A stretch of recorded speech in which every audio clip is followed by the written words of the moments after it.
Hello good evening रूपा दी मैं रूपा सेनगुप्त। आज बानाबो चाल पटल। तो की निয়েছি একটু দেখে নি। চাল পটল বানানোর জন্য এখানে 6 পিস পটল খোসা ছাড়িয়ে দুপাশটা এভাবে চেরা লাগিয়ে নিয়েছি। 4টে মিডিয়াম সাইজের আলু আর টুকরো করে পটল আর আলুকে ভালো করে ধুয়েও নিয়েছি। এক বাটির কম গোবিন্দভোগ চাল, আদা কাঁচা লঙ্কা বাটা, হাফ বাটির কম কিশমিশ, ফোড়নের জন্য নিয়ে নিয়েছি হাফ চামচ গোটা জিরে, দুটো গোটা শুকনো লঙ্কা, দুটো তেজপাতাকে আমি 4 টুকরো করে নিয়েছি, 4টে এলাচ, দুটো দারচিনি, 4টে লবঙ্গ আর একটা বড় এলাচ, নুন, হলুদ, জিরের গুঁড়ো, গরম মশলার গুঁড়ো। গ্যাসে কড়া বসিয়ে দিয়েছিলাম, কড়া গরম হয়ে গেছে, কড়াই দিয়ে দিয়েছি সাদা তেল, সাদা তেলও গরম হয়ে গেছে। এবার আলু আর পটলটা ভেজে নেব। প্রথমে আমি আলুগুলোকে ভাজবো, না হলে পটল ভাজতে গেলে পটলের তেলটা কালো হয়ে যায়।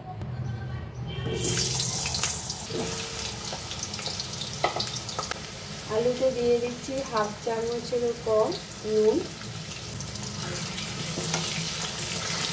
আলুগুলোকে মিডিয়াম আঁচ করে ঢেকে দিলাম, যাতে আলুগুলো ভাজার সময় 50%-এর বেশি সেদ্ধ হয়ে যায়।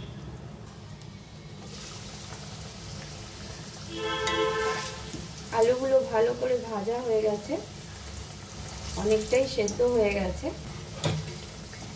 তেল থেকে তুলে নিচ্ছি।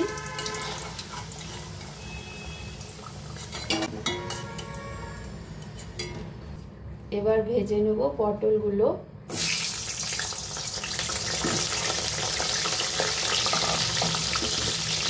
আলু ভাজার সময় নুন দিয়েছিলাম, সেই জন্য সামান্য নুন দিয়ে দিচ্ছি পটলে। নুন দিয়ে পটলগুলোকে লাল করে ভেজে নেব। পটলগুলো যতক্ষণ ভাজা হচ্ছে, গোবিন্দভোগ চালটা ভালো করে ধুয়ে নেব।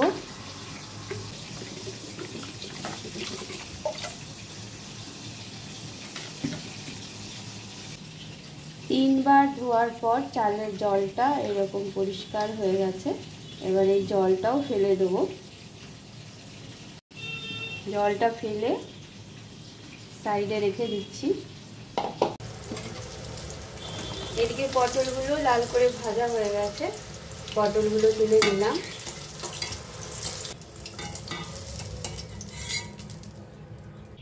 এক টেবিল চামচ তেল রেখে কড়াতে বাদ বাকি তেলটা আমি একটা বাটিতে তুলে নেব। দিয়ে দিচ্ছি 1 চামচ ঘি, আরও হাফ চামচ দিয়ে দিলাম।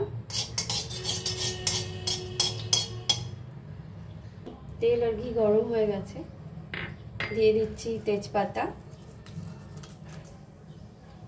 গোটা গরম মশলা, হাফ চামচ জিরে আর দুটো শুকনো লঙ্কা। ফোড়নগুলোকে 1 মিনিটের জন্য ভেজে নেব। 1 মিনিট হয়ে গেছে, ফোড়নগুলো ভাজা হয়ে গেছে। দিয়ে দেবো এবার 1 চামচের মতন আদা কাঁচা লঙ্কা বাটা।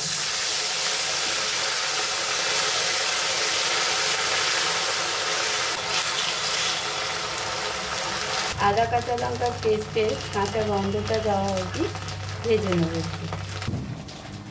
এখানে হলুদ হাফ চামচ, জিরের গুঁড়ো হাফ চামচ, একটু জল দিয়ে গুলে নেব।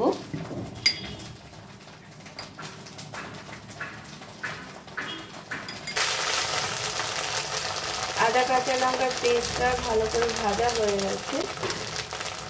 দিয়ে দিচ্ছি হলুদ গুঁড়ো আর জিরে গুঁড়ো। গুলে রেখেছিলাম, গুলে রাখা হলুদ আর জিরে গুঁড়ো দিয়েও ভালো করে ভাজা হয়ে গেছে। দিয়ে দেবো কিশমিশগুলো, দেবো চাল।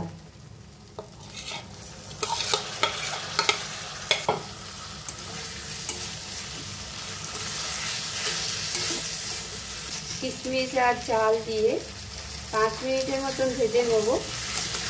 চালের রঙটা যখন একটু সাদা সাদা হয়ে যাবে ততক্ষণ চালটা ভেজে নেব। চালটা যতক্ষণ ভাজা হচ্ছে এখানে জলের মাপটা করে নেব। আমি 1 বাটির কম চাল নিয়েছিলাম।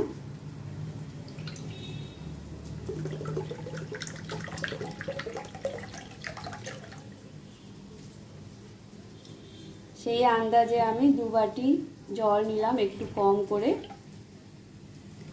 এখানে চালটা ভালো করে ভাজা হয়ে গেছে, এখন দিয়ে দেবো জল।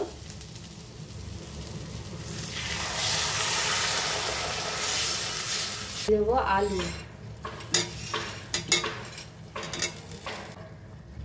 দিয়ে দিচ্ছি 1/2 চামচেরও কম নুন।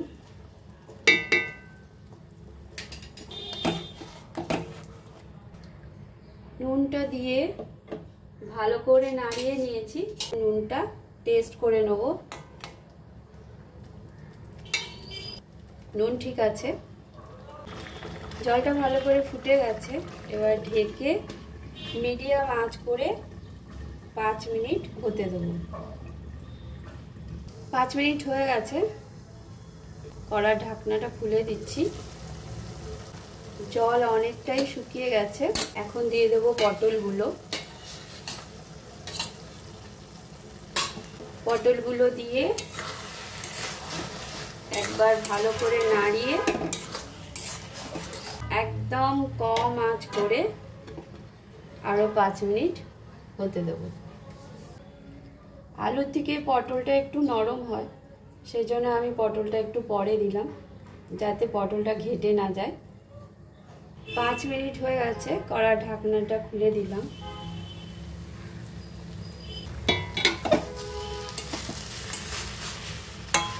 জল একদম শুকিয়ে গেছে আর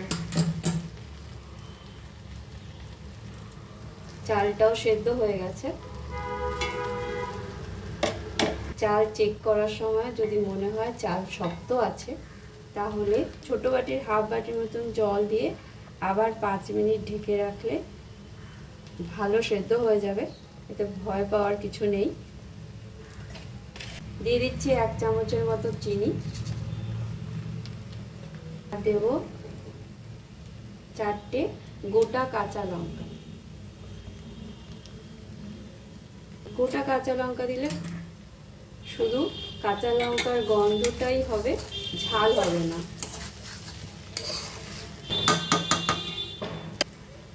দিয়ে দিচ্ছি 1/2 চামচ গুঁড়ো গরম মশলা, 1/2 চামচ ঘি। ঘি আর কাঁচা লঙ্কা দিয়ে একটু ভালো করে মিশিয়ে নেব। আলু বেশিরভাগ সেদ্ধই ছিল, এখন খুব ভালো করে সেদ্ধ হয়ে গেছে। সবকিছু দিয়ে 2 মিনিটের জন্য ঢেকে দিলাম, একদম কম আঁচ করাই রয়েছে। 2 মিনিট হয়ে গেছে, নুনটা টেস্ট করে নেব। নুন ঠিক আছে, সামান্য একটু চিনি লাগবে। ছোট চামচের 1 চামচ চিনি দিয়ে দিচ্ছি। এই রান্নাটা একটু মিষ্টি মিষ্টি হলে ভালো লাগে।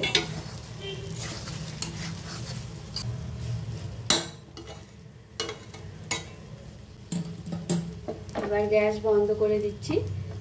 গ্যাস বন্ধ করে 5 মিনিটের মতন ঢেকে রেখে দেবো।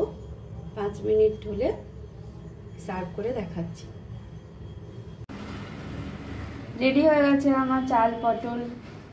আমার ভিডিও যদি ভালো লাগে লাইক শেয়ার সাবস্ক্রাইব করে দেবেন। Thank you.